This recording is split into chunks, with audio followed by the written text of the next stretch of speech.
so many different private things that we're doing. I want to make sure that we avail ourselves to everybody. So put your questions into the Q&A box for me. Really certainly appreciate everybody waking up early for the early edition of our Friday trainings. For over 20 years, we've been doing these trainings. So make sure if you miss it or can't stay for the whole thing, it's featured on Spotify, it's featured on Entrepreneur, all the platforms. You can get the replays.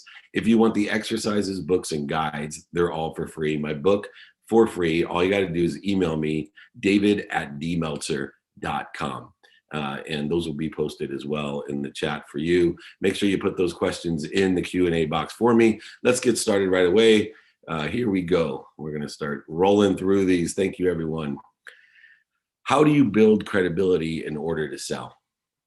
Well, the truth is how you build credibility.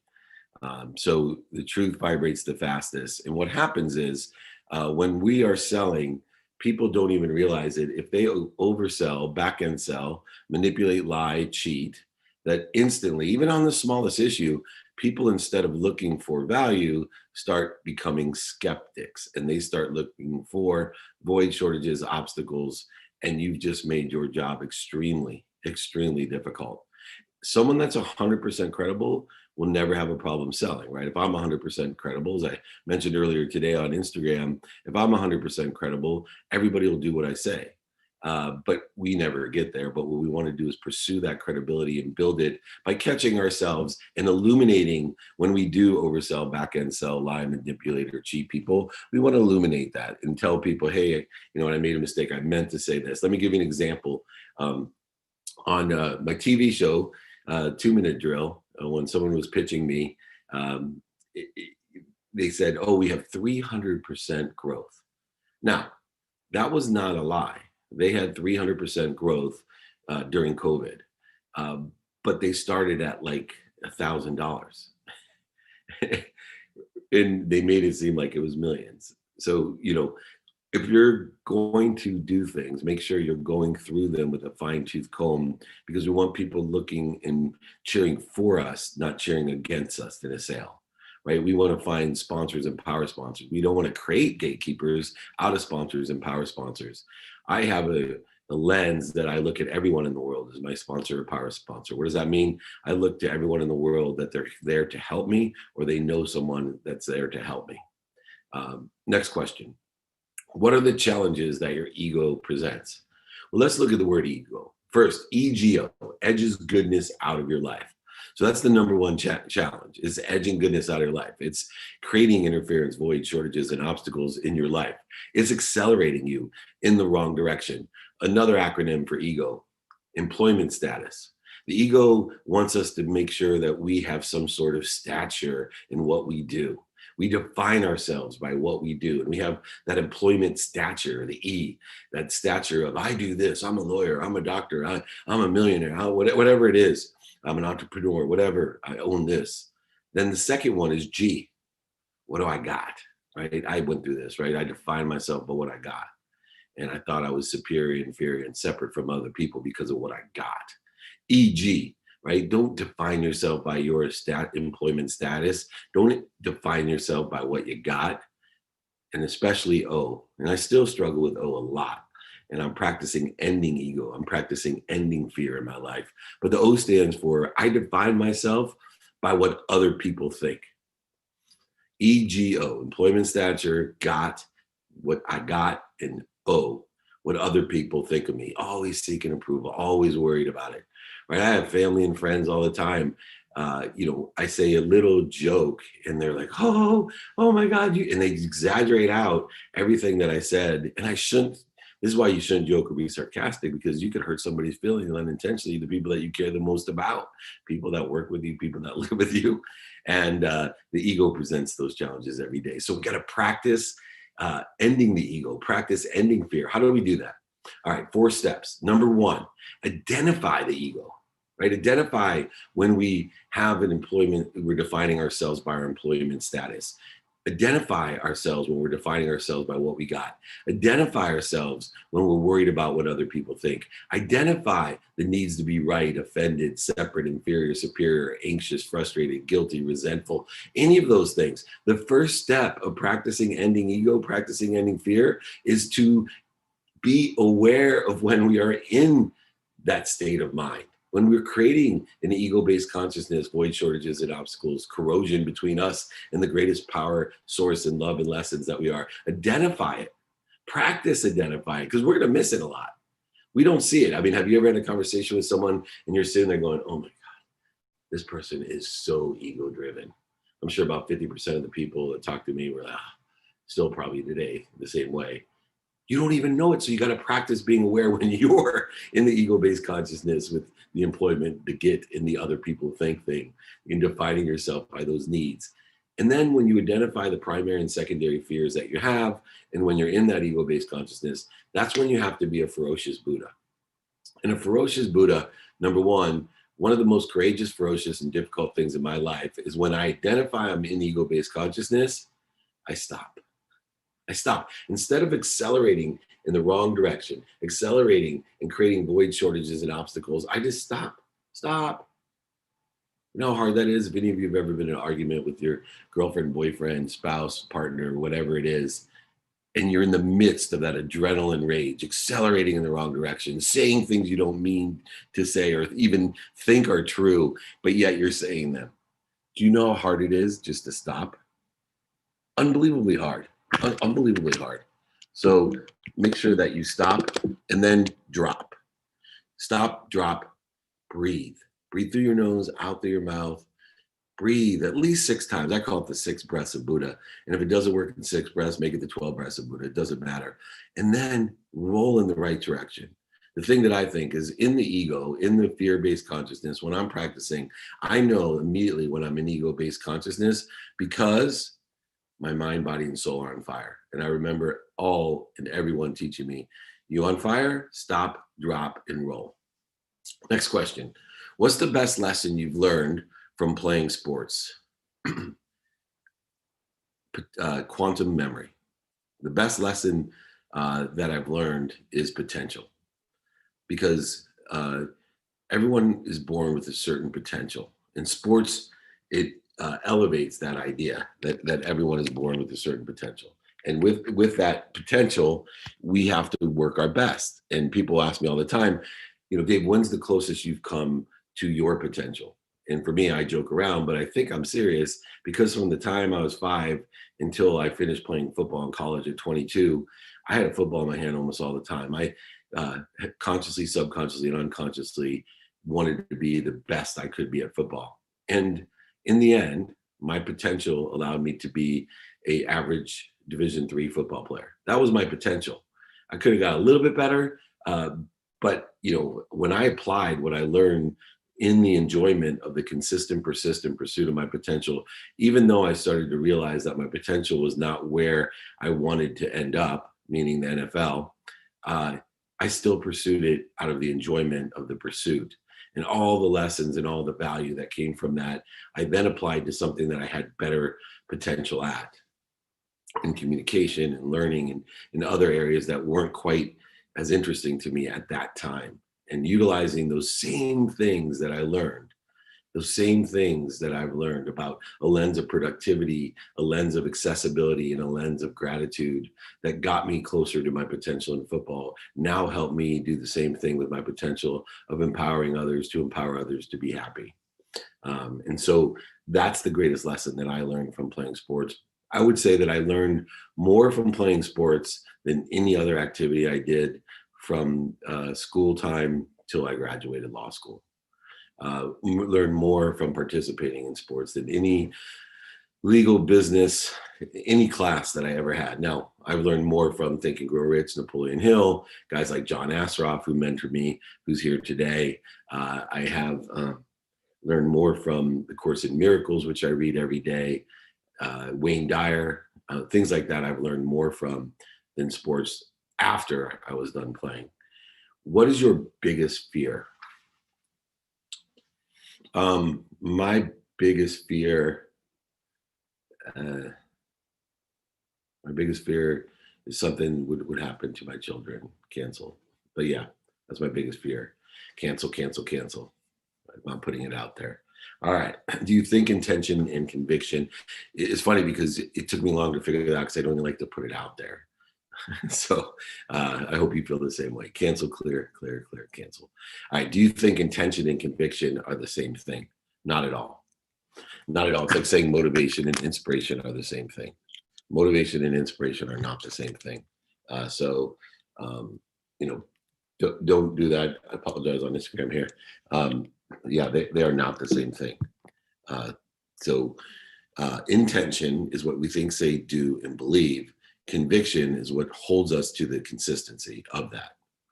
So once again, intention is the aggregate of what we think, say, do, and believe, and a little bit of the quantum consciousness of, personality traits, characteristics, obsessions, and addictions. But moreover, conviction is what holds us to that. Conviction is the consistent enjoyment of that. And so you need both to enjoy the consistent, persistent pursuit of your potential. Remember, it's your potential, nobody else's potential. Don't vote for what other people want for you, because when you get it, you'll resent them. Don't vote for what you don't want, because when you get it, you'll be disappointed and surprised. And definitely vote for what you do want. Vote for what you do want, and don't be afraid of changing your mind of what you do want every single day. Okay? All righty, here we go. How do you bring yourself back to center? For me, it's identifying what puts me off of center and then breathing and getting down and knowing. Now, in order to know where you're centered at, I use meditation, 20 minutes of meditation every single day. I use that as an indicator, a baseline of where my center is. A lot of people want to get back to center, but they don't know where their center is. They're not living a plateau and grow day. They're living in a myth of Sisyphus. Camus had stated, we sit there and push a boulder to the top of the hill, just have it roll down every day. And he wants you to enjoy the consistent, persistent pursuit of rolling it up and allowing yourself to have forgiveness for it to start over again. I say, why do that? Start with meditation, find a baseline for the day of center, plateau and grow. Plateau and grow. At least that boulder won't roll all the way back down. You will be a little bit higher the next day, a little bit higher the next day. And if you understand aggregation, acceleration, exponential growth, and compound interest, which is, I think if I would ever be dumb enough to buy a boat again in my life, that's what I absolutely would name it, compound interest, because negative and positive energy compounds in its interest, and as long as we stay consistent at it. So that's the name that I love. Definitely. All righty. Next one. What's the training topic for next week? Time management, one of my favorites. So we're going to bend time. Coaching, next Friday's training is bending time. And go ahead, email me, david@dmeltzer.com. And if you want any of these sales topics, if you want any of the stop, drop, and roll, you can email me, david@dmeltzer.com. I will send you the exercises guides, my books for free, david@dmeltzer.com. If you want to join my private groups, just email me, David. I have a sales one and a general one. We have great private groups that allow us to network, and you get one-on-one access to me every week, one-on-one in my private group. So go ahead, let me know if you want that. How are you this morning? Unbelievable. I am blessed. I'm just so blessed. I'm here getting ready to officiate a wedding this weekend, an Indian wedding for one of my best friends in the world, David Marino. Congratulations. And here on my first business trip, I was with Andy Frisella yesterday, and we had his unbelievable show. Got to catch that. You got to catch Andy. If you don't follow him, he is real. He's the real deal. How do you become a successful franchisee? Well, first of all, pick the right franchise. If you pick the right franchise, you can go ahead and email me. There's a few. I would like to recommend a few. Frisella has a great one. Jeff Fenster has a great one. Also, MLMs are great. But remember, you got to be the 1% of the 1% to make them successful. The house wins if you're not consistent and persistent. But if you are consistent, persistent, the house doesn't win, you win. And that's how the margins of millionaires are made. Align the franchise with your values, get mentorship of people who own franchises to help you. So many different ways. Go ahead. Happy to be of service to you there. What's the biggest lesson you've learned about parenting? Biggest lesson about parenting, 2 lessons. 1, show me your friends and I'll show you your future. Do every single thing to keep your kids away from bad friends. If you have to move, you have to move, because they're not going to listen to you. They're going to listen to their friends, which relates to the second lesson. They may not listen to you, but they watch you. They'll listen to their friends and watch you. That's the lesson. Your kids will listen to their friends and watch you. And whichever one holds more frequency and credibility will win out. Or both may win when they're aligned with each other. So you need to walk the walk as a parent, and you need to keep your kids away from bad influences, even if you have to move. How do you create a mindset of abundance? So there's 3 worlds. And I think number 1, understanding the 3 worlds of abundance. The first is a world I was born in. It's a world of not enough. In the world of not enough, there's not enough for anyone. And you are a victim. Everything happens to you as a victim. You are a why me person. Why me? Why can't I have this? Why do they have that? There's complete separation. There's inferior and superior feelings at all time. And that world is not an abundant world. If you could have a ton of material items and live in the world of not enough, always wanting more, not enough for me, blame, shame, and justification, no accountability. And I've met many celebrities, athletes, entertainers, billionaires, millionaires, and entrepreneurs who have what other people think is everything, and they live in a world of not enough. In fact, some of them end up actually taking their own lives because they live in such a depressed, scarce world of not enough. The second world, and that's the world I was born into, by the way, surrounded by people with not enough. Why me? All victims, everything happened to them. Then there's the world of just enough. And the world of just enough is interesting. Once again, you can have nothing or everything and live in the world of just enough. I lived in the world of just enough when I had everything that I ever dreamed of. The problem is, it was just enough for me. My relationship to giving was that I gave to receive. It was a negotiation, a trade. I would give to receive. And I lived in this world of just enough, where I bought things to make me happy. I bought more things if I wasn't happy, and I bought different things if I wasn't happy. I learned a great story, and it was from one of the Microsoft executives, not Bill Gates, not Ballmer, I forget who it was. Anyway, they're billionaire, and told me a story about how he was unhappy, so he bought more things, different things, bought things he didn't need. He bought things to impress people that he didn't even like. And looking at there, he then donated a whole bunch of wheelchairs overseas, and he flew them out there, and he went and he delivered one of them personally. And as he delivered it, there was a woman in a hospital bed, got her in the chair, gave her to her 5-year-old or 6-year-old son, and walked away. The 5 or 6-year-old son came running up to him, and he grabbed him by the back of his shirt and pulled, and he said, yeah. He goes, crying. He said, oh my gosh. He goes, I just want to thank you so much. I've never been able to be with my mom outside of that bed. Thank you so much for the wheelchair. And then that's when he said he was happy. And that stuck with me. I didn't know it at the time when I was talking to him, that I was living in that world of buying things I didn't need to impress people I didn't like, that when I was unhappy, I was buying more things and different things. The third world is the abundant world, the one where I shifted the paradigm of giving. So no longer do I give to receive, but instead my major focus in life is to receive as much as I can, knowing that there's more than enough of everything for everyone, and allowing it through appreciation, gratitude, and adding my values. Appreciate, right? When you buy a car and it appreciates, it goes up in value. You buy a watch, a car, a house, it appreciates, it goes up in value. So I am grateful for everything I receive. I want to receive as much as I can to come through me with appreciation, gratitude, and my values, and give it away. Understanding the world of abundance is a world of more than enough, not a world of just enough where everything, is for what you don't need or to impress people you don't like. Not in the world of, not enough where you're a victim, but a world that sits in between limitlessness and infinity, a world that for just even an instant has everything for everyone. And when you live not only in that conscious belief, but in the energetic belief, the frequency of abundance, you will receive things more rapidly and accurately. You will receive more things. And most importantly, you'll be able to give them with appreciation to others. That's how we create the mindset of abundance, is to recognize what world we're living in. How do you chase a career but prioritize your own family? So first of all, if anyone prioritizes their family most, what you want to do is prioritize your health, because you cannot take care of anyone if you don't take care of yourself. You cannot take care of anyone if you don't take care of yourself. So I want everyone to reprioritize your family values by prioritizing yourself. You can't give what you don't have.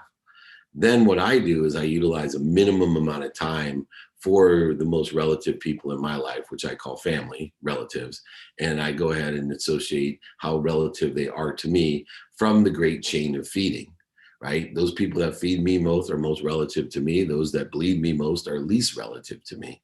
And I utilize that great chain of feeding in order to prioritize my relatives. Those most relative to me feed me the most, and I feed them back the most.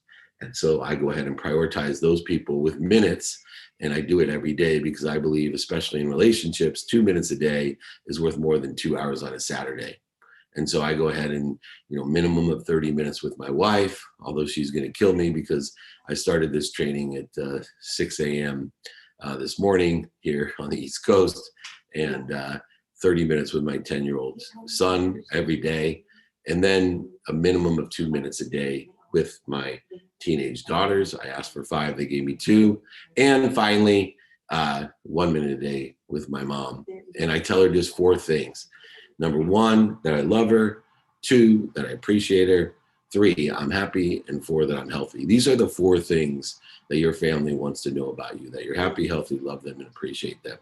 And so if you want to prioritize your family, you need to put yourself first, because you can't give what you don't have, and you're focusing in a world of abundance of receiving to come through you, and then utilize the chain of feeding, the variance chain of feeding of how much somebody feeds you in order how much you're going to feed them. And I use time as my indicator, knowing that time is a compound interest as well as an exponential growth accelerator. And so if I could please focus in on that. What's your favorite lesson to teach people that feel lost? First of all, take inventory of your values. So I have 5 daily practices. If 5 daily practices, if you want to find yourself. 1, take inventory of your values. Take inventory of your values: personal, experiential, giving, and receiving values. So 1, what is personally non-negotiable to me? What's experientially what I want to do? What's the giving values, and what's the receiving values? And then I go ahead and ask for help. So the number 2 thing, of course, is to find someone that's in the situation I want to be in, and ask everyone that I can find as a sponsor or power sponsor, do you know anyone that can help me? 3rd, know your giving values of what you want to give, how productive you are, accessible you are, and gracious you are. And most importantly, your receiving values within the context of what you're asking. Study. I can't believe I'm saying this after all the school I was in. Studying to me is attention plus intention, the great mathematical equation of luck. Attention plus intention equals coincidences. It's the mathematical equation of luck. Those people that have the coincidences in their life that you may think they're so lucky, how do they fall into a gutter and come out smelling like roses? Because they're paying attention and giving intention to the coincidences they want with a lens of productivity, accessibility, and gratitude. They are getting what they want. That's what manifestation, the woo word, really means. Another way as well, if you feel lost, is to do things now. And so if you do things now, 100% of the things you do now get done. And one of the things that you should do now is help other people if you feel lost. If you feel no purpose or passion and are not profitable, the best thing that you can do is find somebody or something that you can help. Be kind to your future self. Do good deeds. That's one of the keys. You will not feel lost. And then finally, as we mentioned earlier, EGO, employment status, getting what other people think, hedging goodness out of your life. That's when we feel lost. So go ahead and practice ending fear. What do you think about a business YouTube that is like YouTube, but all business videos, and how would I contact investors? Well, first, create an executive summary and a business plan. If you're going to go ahead and address a YouTube type of business, you need to, one, make yourself equal to YouTube, and two, you're going to have to distinguish yourself with some sort of value, and then be able to articulate that in executive summary or business plan in order to get investors. Because if you get investors, you need to have a value. And so you either have to have a perspective value or a real value in order to take on investors. Most likely in that circumstance, you're going to have to take family and friends investment, because right now it sounds like you have a good idea. And we all know there's a million good ideas out there, but taking it to market is a whole nother matter. So you need to be an experienced CEO or innovator or entrepreneur that has the experience and situational knowledge to go ahead and take on the YouTube, as well as the segmentation of how long it would take, 20, 30, 40 years in order to effectuate that. But you can, not a problem. Are there any stories that are hard for you to tell, but are still important to tell? Yeah, there's many. I mean, the hardest one for me to tell is the one where I had to go tell my mom. My whole life, I just wanted to buy my mom a house and a car. I was motivated by money to buy my mom a house and a car, and I lost my way and surrounded myself with the wrong people, the wrong ideas, doing things that I shouldn't be doing. Uh, Unfortunately, coming to the realization I was just like my father, an overseller, back-end seller, a liar, manipulator, cheater, like a lot of great salespeople and politicians, by the way. But to go ahead and lose everything and have to tell my mom, I'd forgotten to take her house out of my name. The only reason I wanted to be rich in the first place, she had to move and I had lost her house. The only reason was really, really hard to admit to her, not only that I had gone bankrupt and lost everything, but I had lost her house. And more importantly, I'd lost my gratitude. I'd lost my forgiveness, my accountability. I'd lost my inspiration, the things that she really wanted to empower me with. And I started to take stock in those values and to start shifting the paradigm of giving and receiving. And I think that's, for me, one of the most important stories and hardest one for me to tell, to admit that, I don't know what I don't know, made huge mistakes, and still practicing the quantum nature that I have a difficult time of who I am, learning to love myself every day, being okay with being a hypocrite and trying my best and helping others while I'm doing so. The hardest part about helping others is you're still learning yourself. There's so many times that I'm doing, executive coaching, and I give advice or private group stuff together, just one-on-one advice to people. And I think to myself, man, that's really good advice, Dave. You should take it yourself. And then I feel like such a hypocrite because I'm still on my own journey of persistently pursuing my potential. I'm still practicing ending fear. Yesterday with Andy Frisella, we were talking about fear and how all of us in that room, very, very successful people, we're afraid. And every day that we face those fears and make that difficult. I'm starting to lose motivation during COVID. How can I pick that up? So one, got to understand the difference in motivation and inspiration.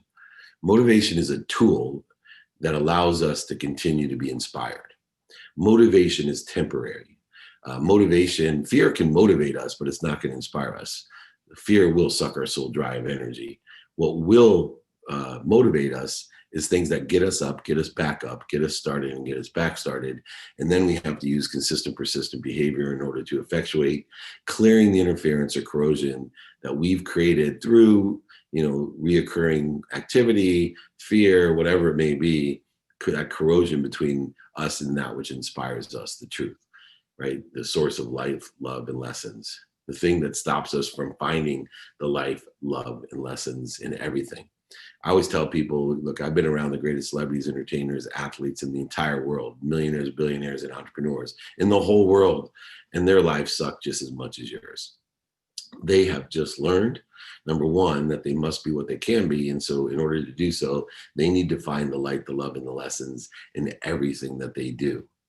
They need to be able to learn to love the suck And you need to practice learning to love the suck. So if you can't be motivated, then find a way to get up, get back up. Is it a movie, a podcast, music, fear, whatever it may be? But more importantly than what gets you up and gets you back up is what's going to transition you to clear the interference with your free will, to clear the corrosion with your free will to that which inspires you, so that you can live that inspiration and get to where you want to be, to love where you're at, to know that you're at the right place at the perfect time. And your job is to motivate, to move and angle towards what you want, to be inspired to what inspiration is having faith. So motivation will allow you to get up and appreciate the fact that you're where you're supposed to be, the right place at the perfect time. Motivation will get you started to angle where you want to be. But inspiration and faith will allow you to know that you'll end up somewhere even better. You'll end up somewhere even better. And how many of us right now are having a difficult time during COVID? We got to live these lessons. We got to have both motivation and utilizing faith and inspiration in order to get us there. And of course, help. If you're not out there asking for help, mentorship, if you're not finding people that sit in the situation you want to be in, you're making a huge mistake. We got free trainings every Friday. Like I said, we got guides on this, exercises. Read my book, Connected to Goodness, Manifesting or Getting Everything You Want in Life and Business. It's free. I'll send it to you. Just email me, david@dmeltzer.com. Hello, I heard you talk about faith and money and how they are intertwined. I thought I heard you say that they have the same energetic currency. Can you please explain? No, they have different energetic currencies. Faith has a higher frequency than money, but they both are currencies. Currencies are an object of energy that we put into the flow to get what we want. At the lower vibration or frequency, money is the currency. That's why living on this earth at this frequency, money is so important. It doesn't buy us happiness or love, but it allows us to shop. And if we shop for the right things, we'll be happy. And if we shop for the wrong things, things we don't need to impress people we don't like, or things to make us happy, it won't make us happy.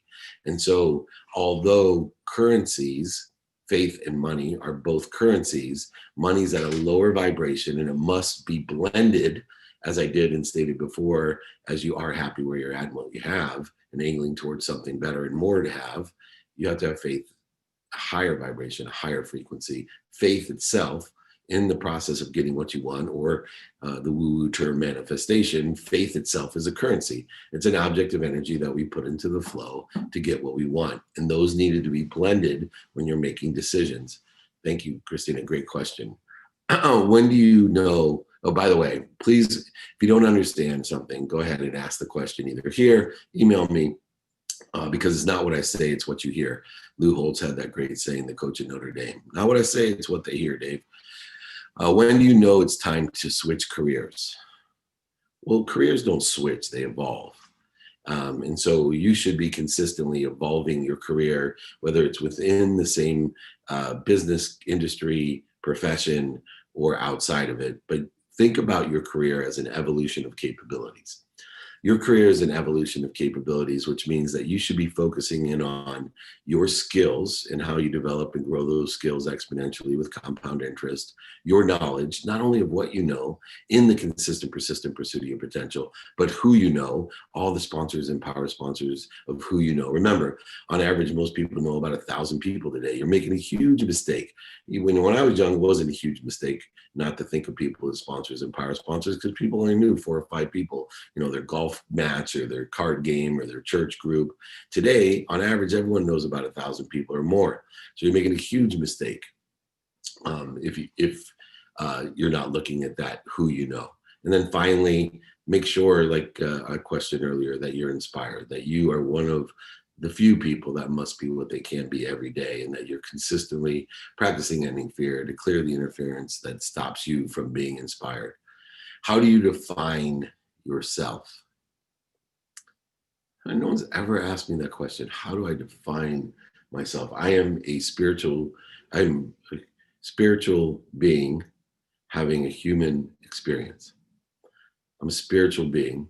I am connected to the greatest source of light, love, and lessons at all time, having a human experience. The only thing that limits me is the embodiment that I've given. The only thing that limits me, right? Only at this pragmatic vibration am I limited. by the embodiment that I'm given. I'm given a body that has a certain time expiration. It has certain limitations that it has. But beyond my embodiment, I am infinite. I'm limitless. And that reconciliation is so difficult for people to do when they define themselves. That's why I define myself as a spiritual being having a human existence. And that human existence of embodiment is the only limitation that I have. How do you stay confident but not let ego get in the way? Practice. So confidence comes from number one, clarity of what you want by taking inventory of those personal, experiential, giving and receiving values, and practicing, right? Practicing it in the weighted balance each day. In other words, you can change your mind. When you practice, I have a clapping analogy that I use. And I as confident in what I'm doing as if I was to clap. So if I step on a stage in front of 70,000 people, am I as confident in what I'm going to talk about as I would if someone had paid me just to clap on stage? That's kind of the litmus test that I have. And the more confident that I am, the less ego I have, because I've now go ahead, clarity plus balance of those weighted values equals confidence. Clarity plus balance equals confident. Advice to deal with a boss who's a micromanager. Oh, I love this question. You should be praising and feel blessed if your boss is micromanaging you, because that means he cares. If your boss is ignoring you, you have a problem. I love when I've had employees say, oh, he's micromanaging, because I have so many people in my life. What do you think I'm doing? You think I'm doing it for my health, working so closely with you to make you better? No. You should be grateful. Grateful. You should take it for what, if you are micromanaged, oh, you're blessed. You're on the right track. So instead of being resistant to the fact that someone's trying to help you and paying attention to you, you should take it as a blessing and learn as much as you can and take advantage of the fact that the person who's most important in your professional career, your boss, is paying attention and giving attention to you. And so many people take a positive, unbelievable situation and turn it into a negative one where they end up losing their job and then going below the line and blame, shame, and justification. I love when people leave and go, oh, Dave Meltzer micromanaged me. I'm like, God, did that guy blow it? What a moron. And so even within my own company, I've said it a ton of times, you should worry if I'm not paying attention to you. If I'm not telling you things, you should worry. That means, you have no value to me. Can you speak to the lessons of for me versus through me? Mentioned it earlier, just a quick recap. World of not enough, just enough, and more than enough.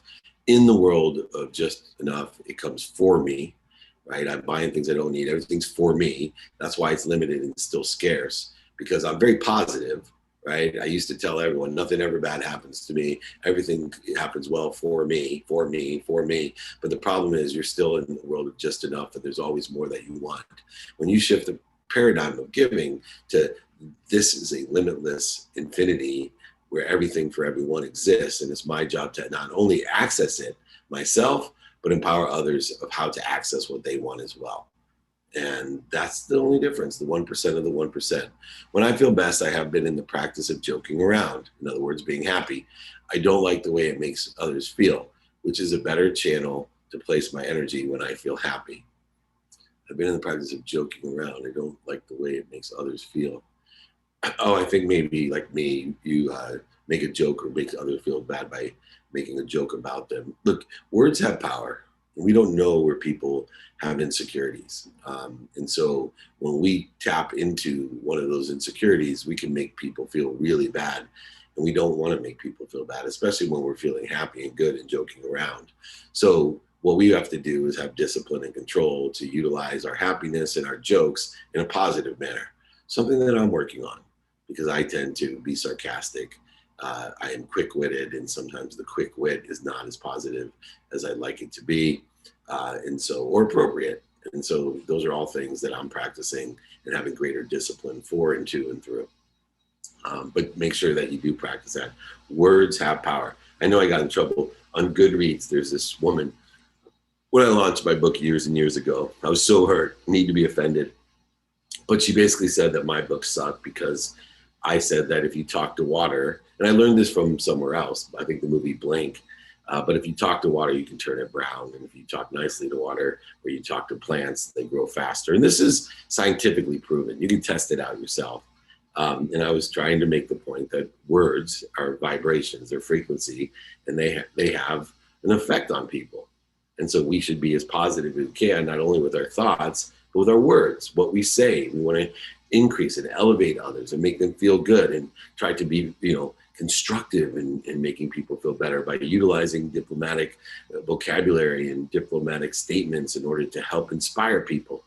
And this woman just said, I hate this book. Anyone that thinks that you could talk to water and turn it brown, is crazy. And I'm like, oh, well, you just exposed yourself. It's like politicians that say things at times, and you're like, really? Do you really think you just expose yourself? All right, on the topic of quitting a project and a person unknowingly stopping prematurely, how does one know if it is the type of quitting that is smart, practical move, or type of quitting that comes right as one is the cups of breakthrough and success? Well, quitting is not the issue. You should never quit, right? Taking the right trajectory and angling in the right direction and having faith that you'll be somewhere better. So, man-made constructs are LLCs, S Corps, and C Corps, as well as man-made constructs are time and money and all of those things. So people think that because, I was in this business and then I moved to this business, that I quit that business. No, it just evolved. The person who quit is the person who literally stops and not utilizing where they're at as a turn signal. So if you're using your current business as a turn signal in order to effectuate moving in a better direction, a better situation, and having faith that you're going to end up somewhere better than that, pain itself will indicate to you, mental, physical, spiritual, financial, emotional pain will indicate to you that you have a better direction to go in. It's not indicating stopping. You don't ever want to stop, but you do want to angle towards something better. So if switching jobs or switching to a different business model or business name or business structure is within the context of getting to somewhere better, a better situation, so you can empower others to empower others and live a more abundant life, to receive more to come through you for others, go ahead and do it, but don't stop. Don't sit within the context of your comfort zone and stop learning, stop making mistakes. Don't do it. 25% of the people stop. Sorry, 99% of the people. See, that's why I hate statistics. 99% of all statistics are made up, and the other 1% you screw up like me. Anyway, 99% of people, they quit, they stop before they're 25% of the way there. And then the 1% that continue on, another 99% of them stop before they get to 50% of the way. That's because of aggregate growth, acceleration, and exponential growth, compound interest. People can't see compound interest. I'm going to quote that to everyone. People can't see compound interest. Your children grow utilizing compound interest. You don't see it, but you got to go buy them a new pair of shoes every 3 weeks. That's why people feel stuck. Not because they're in a comfort zone. People feel stuck because they're growing. If you weren't growing, you would not be stuck in anything. Right? I'll put you in a room and you start growing, you'll feel stuck in that room. If you don't grow, you won't feel stuck. Right? It's when we start feeling the walls close in. Why? Because you're growing. And that's when most people stop and they shrink back down to size instead of breaking through and growing and growing and growing. So get stuck, getting stuck. What's the greatest mistake you've made and what did you learn from it? So in other words, what's the greatest lesson I've ever learned? I so hate the word mistake and busy and work. Mistake is just a lesson. Busy means you're unavailable, and work means that you don't understand the activity you get paid for and you don't get paid for. You're putting extra interference, void, shortages, and obstacles. You're focusing in on what you don't want in your activity by calling it work instead of calling activity I get paid for activity I don't get paid for. You have a got to do attitude, not a get to do attitude. So what's the greatest mistake you've made and what did you learn from it? The greatest lesson I've ever learned, I'm going to phrase this right for you, young man. The greatest lesson I've ever learned is radical humility and Uh, I learned it every day. I mean, it's not the sizes of the mistakes, which are huge. One huge one is I got into a lawsuit, and I had no humility. I didn't ask for help. I let my ego get in the way. I went to blame, shame, and justification, no accountability, no gratitude. I was aggressively attacking and being attacked, and I had no humility. And that has happened again and again in my life. That's why the two words that sit upon my nightstand are radical humility. I literally know that I need to know that I don't know. I've learned a lot in my life. And even though I've learned a lot and all these different lessons, one of the things that happens when you learn a lot is you realize there's a lot more to learn. So a lot of times people, right, there's an old saying, the more I study, the more I know, the more I know, the more I forget. So why study? I say it a little bit differently. The more I study, the more I know, the more I know, the more I realize how much I don't know. So I study, no, continue to know, radical humility. But the more you study, the more you'll know. Studying is attention plus intention. It's the mathematical equation of luck. The more I study, the more I know, the more the coincidences will come in my life. But I will tell you, the more that I know, inclusive of in that is the more that I know, I start realizing how little I know. In other words, I don't know. Once again, reinforcing radical humility, reinforcing that I'm going to make huge mistakes when I work. See, I think when I have activity I get paid for, and now when I'm productive, accessible, and gracious, I'm going to expand and grow and learn tons of lessons about radical humility. What other entrepreneurs do you look up to?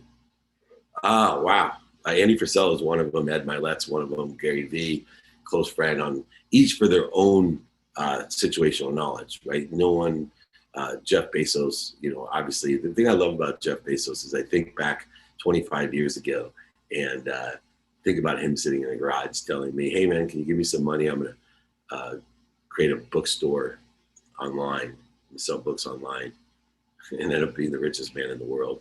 If he would have told me 25 years ago, hey man, I'm going to open a bookstore online, I'm going to be the richest man in the world, I hate saying this because I'm someone who believes people laugh at you, scoff at you, make fun of you, and then they go ahead and applaud you.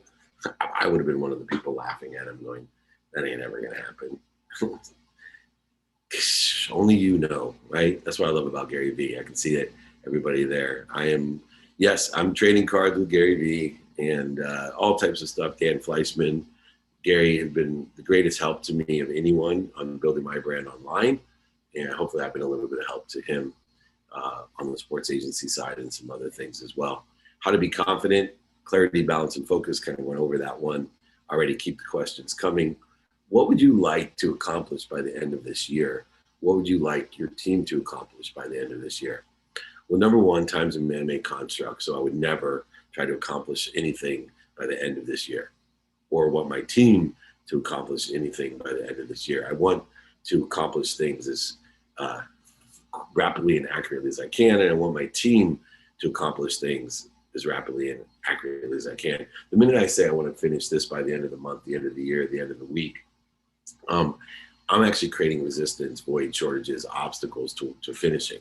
If all I focus in on is what are the skills, capabilities, and desires to get this done or accomplished. So what I'd like to do is enjoy the consistent, persistent pursuit of my potential, aligned with the values that I have and the objectives that are created from those values as rapidly and accurately as I can. And I want the same to be held. So some of the activities that I'd like to see myself and my team get better at is practicing ending fear, student of the calendar, prioritization within the context of inventory of the values. Those are some of the things I think that will get us to rapidly and accurately get what we want as a team and as an individual. What's the best thing to come out of the quarantine for you? Knowing what I don't know, finding out where I'm lying to myself so many different times. I've lied to myself about the attention and intention I've given to my family and how much I value my family. And I learned I haven't valued my family enough, that I'd rather be at home having dinner with all my children and my wife than anything else, including the sidelines and VIP events and things that I get to do, and famous or infamous people that I get to be around. That family time So for sure, understanding that I still have a long way to go of knowing what I don't know, especially when it comes to what's most important to me, my health, my family, activity I get paid for, and balancing and prioritizing those correctly. What does your meditation space look like? Well, because I do travel, normally it's a space 6 inches between here. Like when you fully understand meditation, this is the space that you worry about, the 6 inches or 7 inches that are here. So for me, I have several different places, and I usually try to find a quiet place with no electricity or interference around in order to effectuate utilizing those 6 inches to the greatest of my abilities and capacities. Do you have an ideal coaching client? How do we get coached by you? My ideal client is one that I can become a profit center for, one that I can empower to empower others, to create that great exponential change of happiness, to help to effectuate my ultimate mission of empowering over 1 billion people to be happy. And just email me. We have free trainings every Friday. I give you my books, my exercises, my guides for free. I will send you my book and pay for shipping. I have private groups. I have a private sales group. And I do some one-on-one executive coaching and business advisory, if I can be a profit center for you. If you don't know what a profit center is, it means if I can make more money for you than I cost. That's the only way that I work with people one-on-one. The only way I can do it. I only work month to month, and I guarantee profit. What was one of your first most powerful time bending experiences? Did it make a difference in your life? Actually, there is a sun and moon meditation. It's on YouTube, a sun and moon meditation, and utilizing meditation and focus. I felt as if I was meditating for hours and hours and hours. And when I opened my eyes, it was 4 minutes. So that was, to me, if you want a more simple one than meditation, the sun and moon meditation, find something you really enjoy and do it for 30 minutes or an hour, and then do something that you really don't enjoy. I always call it cutting your fingernails, your right hand first. But, if you're right-handed, it's harder to cut your right hand fingernail. So I always do that first. You can bend time, because the thing that you love to do for 30 minutes seems like it's 1 minute, and the things that you don't like to do for 30 minutes seems like it's 3 hours. So sun and moon meditation, do things that you love, do things that are difficult, and you'll be able to at least raise your awareness and identify why you can and how you can bend time. So well said. Taking care of yourself and taking care of the time for your family is a super important. Yes, absolutely. How do you deal with family members that you do everything for and can't get them to take care for you back? Well, this is the problem with giving, especially to family members. Do not give to receive. Make a decision in your mind today, that especially with the people most relative to you, if you're going to feed them, you're not expected to get fed back. That you are unconditionally going to give. This is the lesson that my mom taught me, that she was unconditional with her love towards me, that she was able to give so much to me, which is why I usually can't talk about it without crying, because the one superpower that my mom has is she understands giving better than I ever will most likely cancel, but hopefully I can attain the unconditionality of her giving. Now she has lots of other things that she could do and work on in her own worthiness and other things, but she understands unconditional giving. So practice giving with no expectation back, and it opens up. You'll be giving more and receiving more if you can give with no expectations. If I'm just starting in sales, how do I get off to a strong start? Join my private group. I'll send you a five to thrive sales guide for free. Connected to Goodness, my book for free. All of those things are going to help you start off. So, private sales group, my 5 to Thrive guide, just email me, david@dmeltzer.com. And so also next week, come to training for time management, free training next week, next Friday, time management. I will teach you how to bend time. It'd be great. But I also teach how to manage productivity, accessibility, and gratitude, how to provide more value, how to be more accessible to others and access what you want, and how to find the light, the love, and the lessons in the management of your time to get the most activity you get paid for out of your day. Good morning, David and crew. From Irvine, you mentioned you read A Course in Miracles every day. Yes, I read The Course in Miracles every day. Do you or did you ever go through the workbook? Thank you for your service. Absolutely. There's the lessons every day. I have gone through and still do the workbook every day as well. Proverbs 27:17, as iron sharpens iron, so one person sharpens another. Empower others to empower others, be happy. I love the Proverbs 27:17. Absolutely. Understanding resistance. How do you stay engaged in your current job when it is absolutely something you don't want to do? You are also working towards something you love. Learn to love what you do, buddy.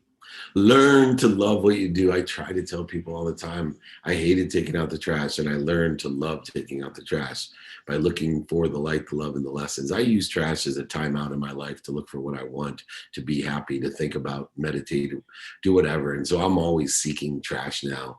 And I've changed the energy of trash to a point where my kids, who trash was kryptonite to, beg to take it out because of the energy they feel when I take the trash out. So learn to love what you do. Be a professional and learn to love what you do. If you can't learn to love what you're doing, then go ahead and stop doing it and find something else. Make the investment in yourself to learn to love what you do, or find something that you do and can learn to love. You're not going to automatically love everything. A percentage of everything you do sucks. You got to get the discipline and the muscle of learning to love what you do and finding the light, the love, and the lessons in what you do. It would be more of an educational YouTube. Would you want to partner with me? I don't know what that means, right? So it's an idea. So like I said, got a million great ideas out there. I will partner with anybody, but you have to do the work. You have to create an executive summary, a business plan, show me the credibility, emotional attachment, quantify the reasons why I should partner with you, the impact it's going to have according to my values and the capabilities you have, need, or want. Got to go through the work, everyone. You can't just go ahead and say, I got this idea. You want to partner with me? I do. I want to help you, but there's certain things you have to do in order to do that. So I can utilize our time effectively so you don't waste your time. What's your idea of source? Great question. Light, love, and lessons, infinity and limitlessness, an unbelievable abundance. The world of more than enough is source, and being able to connect to that is the key. Source to me is God, Jesus, Muhammad, Joseph Smith, Buddha, whatever you believe in, that is your source. That which inspires you and comes through you with appreciation for others, that which connects you. All right, last question. How do you exchange faith for greater good? You don't have to exchange them. They are blended together. They are one.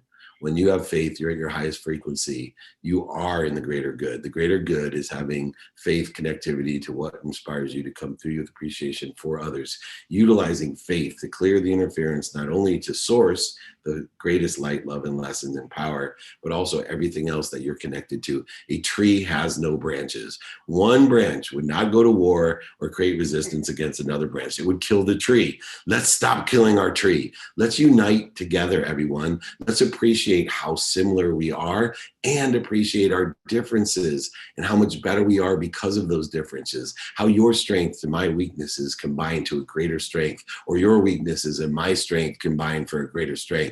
Let's grow our tree. All right, everybody, that is 1 hour on the dot. I appreciate everybody. Reach out to me, david@dmeltzer.com, for the exercises, guides, books. Next week training is time management. Please, if you missed this or want a replay of this, go to Spotify. There is featured on Spotify a playlist of all my trainings. I'm featured on Entrepreneur on every platform. The Playbook, download it. You can join my text community, 949-298-2905. Remember, if you want the exercises from this training, if you want the guides, my books, if you want a signed book shipped to you, I'll pay for it. No problem. Just email me directly. I answer myself. Just be patient. I'll get back to you. David@dmeltzer.com. If you want to join trainings, David@dmeltzer.com. If you want the private groups, sales group starting in November, David@dmeltzer.com. And if you are and want to be a profit center with me, go ahead, David@dmeltzer.com.